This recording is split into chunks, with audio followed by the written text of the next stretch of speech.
Hey everyone, so for the second dot tour, um, we're going over uh, distinguishing the beginning, middle, and end of the pattern, the build-up techniques, the hook and breaking it down, transitions and drops. So okay, it all kind of links together. Um, so again, I'm in FL Studio 20. I'm using a loop and the melodies and the beat I made uh, that I talked to Lamont about. So this is what I'm going to be using for this video because we talked a lot about this in our last video meeting. Because that's something I need to work on, is transitioning and kind of switching it up in the hook. So I'm just gonna go ahead and play um, the hook starting right away, and I'm gonna first adjust everything back to the way it was. So this is the hook as it is.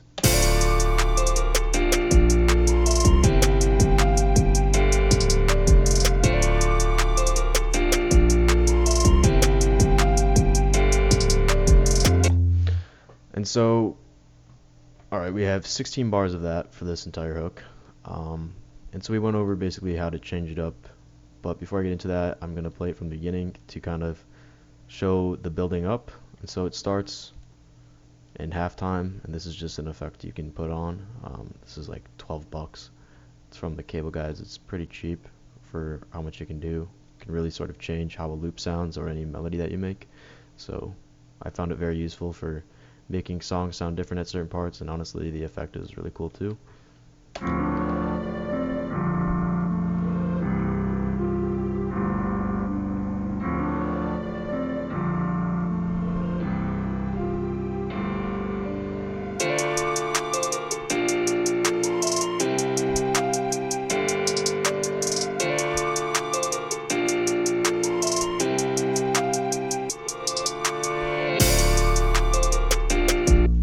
Okay, so we started with just the loop, which by itself is this.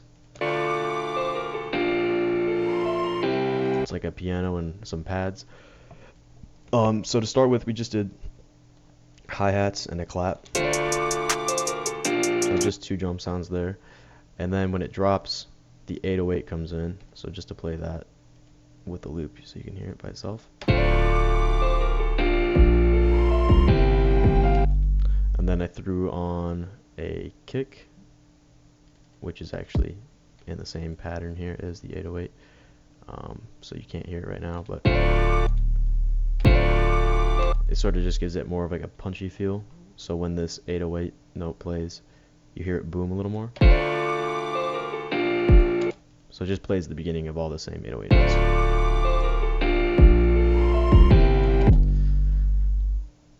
Alright, so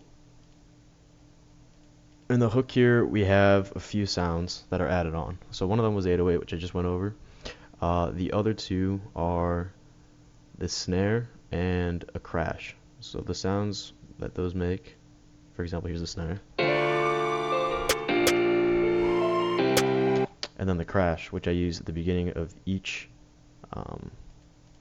8 bars to sort of signal that it's restarting in a way. Which you can hear that. It sounds like just two cymbals hitting each other.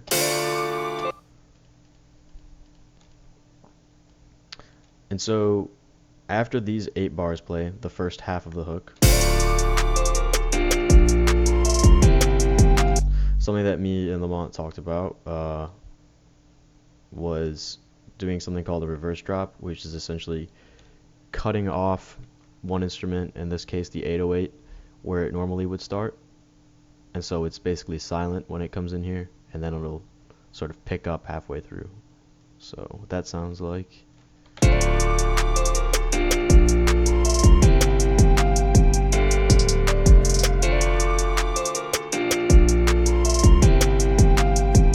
And so essentially all that does is kind of trick the listener into thinking that it's just going to restart sounding how it did when it began, except it's silent and then it just picks up again. So it's kind of a nice effect and switches it up.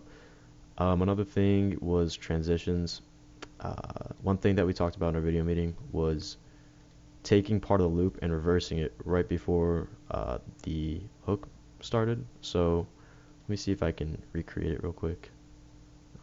Put this down here. stretch this back out. So this is what it would sound like without being reversed.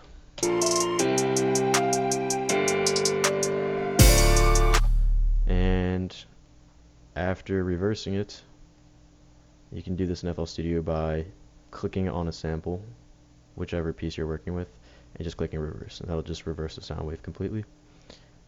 What it'll do is basically play the tail end of what would have started first and then go backwards. So essentially it kind of sounds like it's building up like a riser in a way. So I'll play that so you can hear the reverse.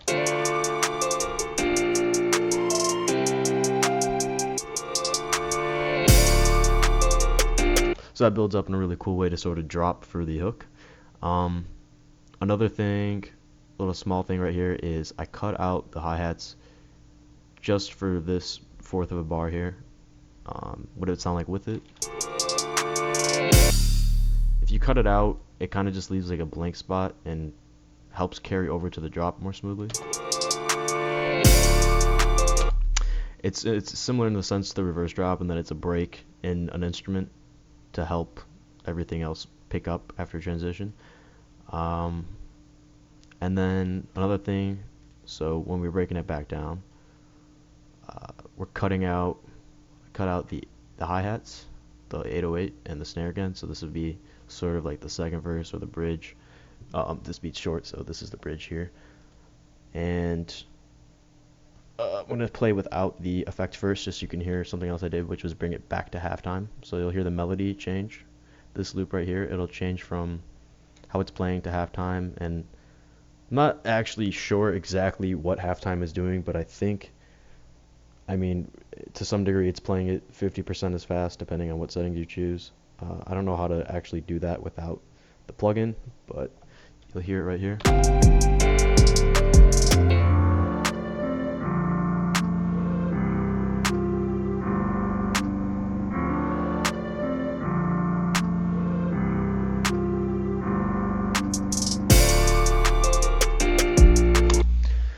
And so another small thing is that right here you can hear the hi-hats actually pick up before it drops again. And that's essentially the same thing as what I did over here by cutting it out, except now the opposite. So this is a quieter sound over here, just the clap and the loop are going. So this is broken down, and then this right here to pick it back up last second before it drops. So now back to the effect that I was talking about. This is, let's see if I can just play this by itself.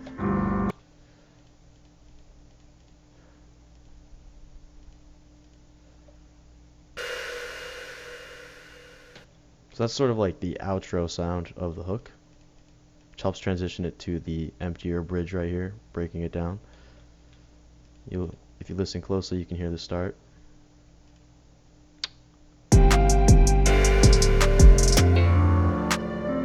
And it fades out sort of as this begins. Another thing we talked about, so we went over transitions, building it up and breaking it down.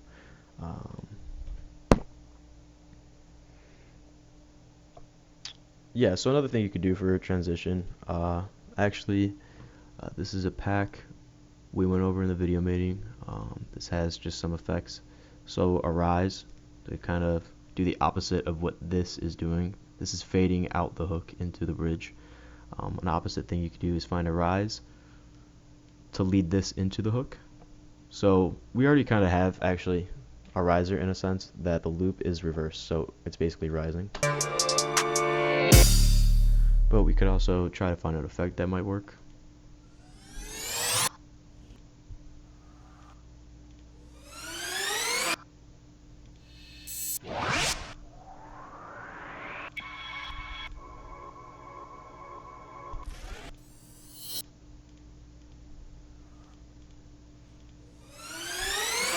Alright, so this one's kind of loud, but we can maybe adjust it and make it work out. We'll start it actually in this part of the hook to help transition from the first part of the hook to the second, even though we already have that reverse drop where the first part of the 808 is cut out. So let's see how this sounds right here. You can see the start of the sound is kind of where the sound waves start to get bigger.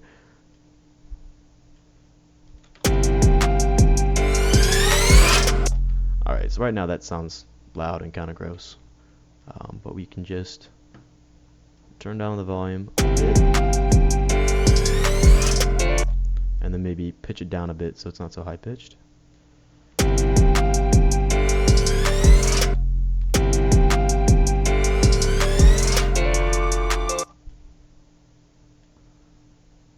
And then the other thing we're going to do is,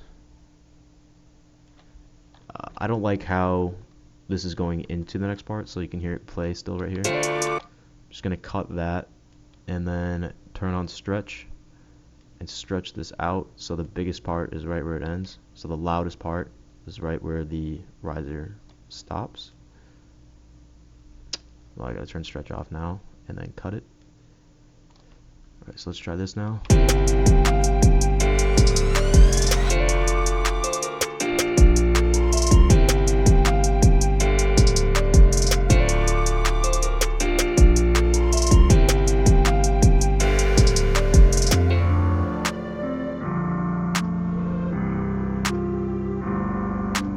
Alright, so I think that covers DAW tour number 2.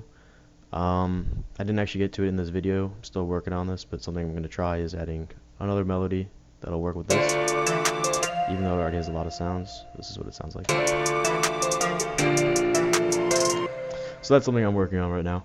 But yeah, that covers, I think, the building it up and breaking it down, the transitions, which we went over. Before learning the reverse drop and sort of using risers, and these would be called sweep downs, the opposite, I just used this trick of cutting out hi-hats so it would sort of pause an instrument to transition into the next part of the song. So yeah, this would be the beginning, middle being the hook, and end sort of being this bridge verse right here, which is a lot less sounds, just the loop and the clap. But yeah, that's it for DAW Tour 2. Thank you.